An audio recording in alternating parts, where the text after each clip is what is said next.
सबसे पहला उपदेश यह है कि आपके सारे दुखों का कारण किसी को अपना मानना है। आप कभी गौर करना, आपकी जिंदगी के सारे दुख, सारी तकलीफें, सारी चिंताएं वहीं से आती है जहां आपका अपनापन होता है कि ये मेरा है, ये मेरा अपना है। वहीं से आपकी जिंदगी में दुख आना शुरू हो जाते हैं। एक व्यक्ति के पास एक बहुत बड़ा महल था। उसने जिंदगी भर की सारी संपत्ति लगाकर उस महल को बनाया था। आसपास के शहरों के कई लोग उसके महल को देखने आते थे। कई बड़े बड़े सेठ उसके महल को खरीदने की कोशिश करते थे, पर वो महल उसका अहंकार था, उसकी जीने की वजह था। उसका उस महल में बहुत मोह था।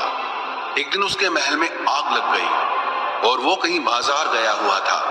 जब वो घर लौट कर आया तो उसने देखा कि मेरा महल आग में जल रहा है।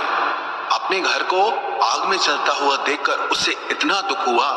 उसने कहा, अगर ये महल नहीं रहेगा तो मैं भी जिंदा नहीं रहूंगा। अगर मेरा महल ही जल रहा है तो मैं जी के क्या करूंगा। वो भी उसी आग में छलांग लगाने की कोशिश करने लगा।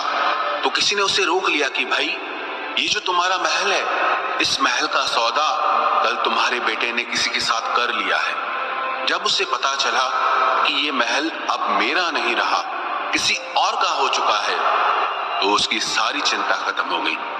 जैसे और लोग उस जलते हुए महल को देखकर तमाशा देख रहे थे, वैसे ये भी खड़ा हो गया। इतनी ही देर में उसका बेटा आया। वो अपने बेटे को देखकर बहुत प्रसन्न हुआ। उसे आशीर्वाद देने लगा कि तेरे जैसा बेटा तो बहुत भाग्यों से मिलता है। तूने तो मेरी जिंदगी बचा ली। आज इस घर में आग लगी है और तूने कल ही इसका सौदा कर दिया। वो अपने पिताजी से कहने लगा कि पिताजी, मैं इस महल के सौदे के लिए बात तो करने गया था, पर सौदा अभी पक्का हुआ नहीं है। जब उसके पिता ने ये सुना कि अभी इस महल का सौदा हुआ नहीं है, तो वो फिर फूट फूट के रोने लगा, फिर अपनी छाती पीटने लगा। महल वही है, इंसान वही है, लेकिन जब महल मेरा है तब वो दुख भी देता है, खुशी भी देता है। लेकिन जब वो मेरा नहीं है, उससे मेरा कोई रिश्ता नहीं है, तो सारे दुख ही खत्म हो जाते हैं। ऐसे ही जिंदगी में जब किसी जगह को, किसी इंसान को, किसी रिश्ते को, किसी काम को हम अपना मान लेते हैं, मेरा मान लेते हैं, तो वहीं से ही सारे दुखों की शुरुआत होती है, वहीं से हर तकलीफ की शुरुआत होती है।